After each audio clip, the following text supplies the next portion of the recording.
এই বিশাল মহাবিশ্বের অনন্ত শীতলতার মাঝে লুকিয়ে আছে চরম ঠান্ডার এক অবিশ্বাস্য রহস্য। চলুন আজ আমরা সেই হিমশীতল গভীরতার দিকেই এক অসাধারণ যাত্রা করি, আর সবকিছু দেখি জেমস ওয়েব স্পেস টেলিস্কোপের চোখ দিয়ে। তো প্রশ্নটা তাহলে কি? এই যে এত বড় মহাবিশ্ব, এর মধ্যে সবচেয়ে ঠান্ডা জায়গাটা ঠিক কোনটা? দেখুন, প্রশ্নটা শুনতে যতটা সহজ মনে হচ্ছে, এর উত্তরটা কিন্তু ততটা সোজাসাপটা নয়। চলুন এই রহস্যের গভীরে যাওয়া যাক।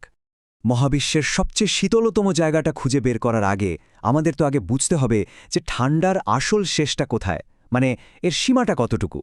চলুন আমাদের যাত্রা শুরু করা যাক সেই পরম শূন্যের দিকে। আচ্ছা, পদার্থবিজ্ঞানের ভাষায় ঠান্ডার একটা ফাইনাল লিমিট বা চূড়ান্ত সীমা আছে। এটাকে বলা হয় অ্যাবসলিউট জিরো বা পরম শূন্য। এর তাপমাত্রা হল -273.15 ডিগ্রি সেলসিয়াস। এটা এমন একটা পর্যায় যেখানে অণু-পরমাণুর সব কাঁপুনিও প্রায় থেমে যায়। মানে এর চেয়ে ঠান্ডা হওয়াটা আক্ষরিক অর্থেই অসম্ভব। এখন দেখুন, আমাদের মহাবিশ্বেরও কিন্তু একটা নিজস্ব ডিফল্ট তাপমাত্রা আছে। বিগ ব্যাংয়ের পর যে বিপুল শক্তি ছড়িয়ে পড়েছিল, তার একটা ক্ষীণ আভা এখনও রয়ে গেছে। একে আমরা বলি কসমিক মাইক্রোওয়েভ ব্যাকগ্রাউন্ড। আর এই আভাটাই পুরো মহাবিশ্বকে প্রায় 2.73 কেলভিন তাপমাত্রায় ডুবিয়ে রেখেছে। তার মানে মহাকাশের যে কোনো ফাঁকা জায়গার তাপমাত্রা এটাই। তাহলে প্রশ্ন হলো, এর থেকে ঠান্ডা কিছু কি তাবিয়াতে থাকা সম্ভব? আর এখানেই গল্পটা একটা দারুণ মোড় নেয়, কারণ এই মহাবিশ্বে এমন একটা জায়গা আছে যা এই সাধারণ নিয়মটাকেই মানে না। হ্যাঁ, এমন একটা জায়গা যা বিগ ব্যাংয়ের পর থেকে রয়ে যাওয়া ওই তাপমাত্রার চেয়েও অনেক বেশি শীতল। তো পরিচয় করিয়ে দিই, এটাই হলো সেই বুমেরাং নেবুলা। আমাদের থেকে প্রায় 5000 আলোকবর্ষ দূরে সেন্ট্রাস নক্ষত্রমণ্ডলে এর অবস্থান। আর এর নাম বুমেরাং কেন? কারণ আগেকার টেলিস্কোপে এর আকারটা দেখতে অনেকটা বাঁকানো বুমেরাংয়ের মতোই লাগত।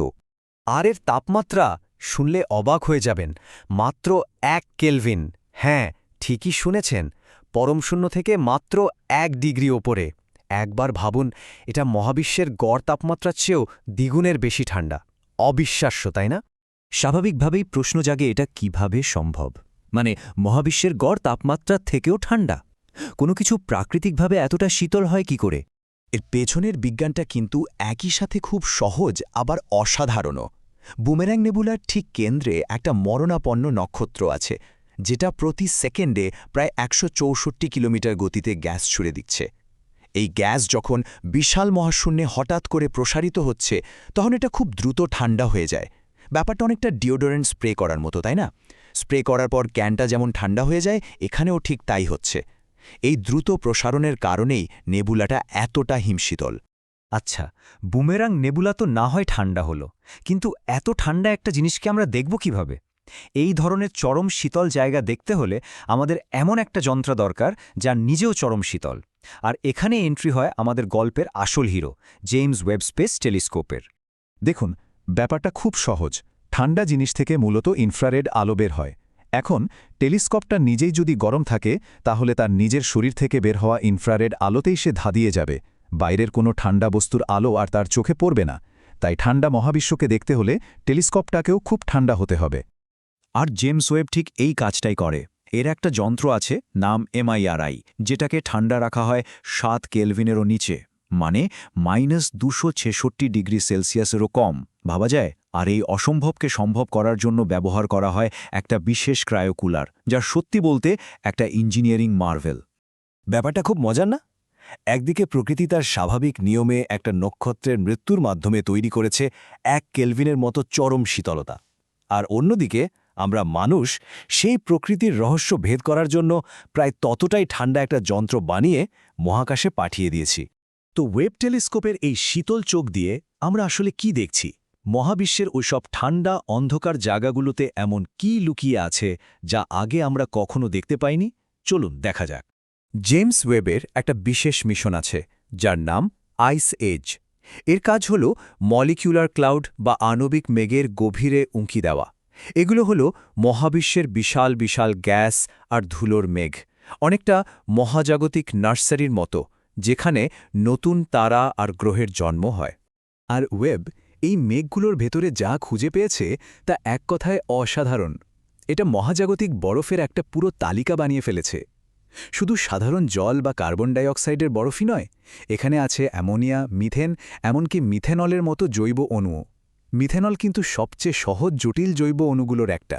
মানে প্রাণের জন্য যা যা দরকার তার প্রায় সবকিছুই যেন একটা হিমায়িত স্টোরেজে রাখা আছে। এই যে স্ক্রিনে যেটা দেখছেন এটা হলো সেই আইস এজ গবেষণারই একটা অংশ। সোজা কথায় বিজ্ঞানীরা বলছেন যে নতুন তারা আর গ্রহ তৈরির আসল কাঁচামাল হলো এই বরফগুলোই।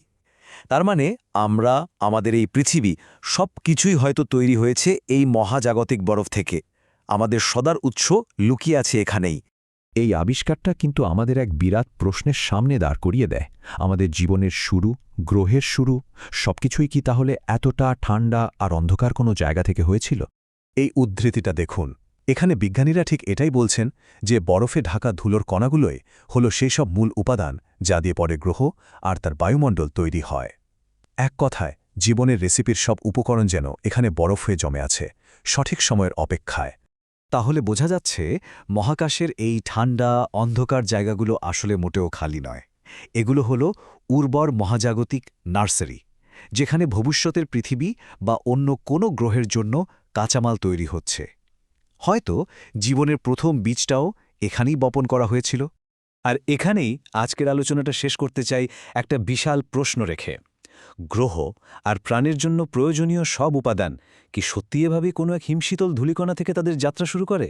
জেমস ওয়েব টেলিস্কোপের এই শীতল চোখ শুধু মহাবিশ্বকেই নয়, আমাদের নিজেদের অস্তিত্বের উৎসকেও দেখার একটা নতুন পথ খুলে দিয়েছে।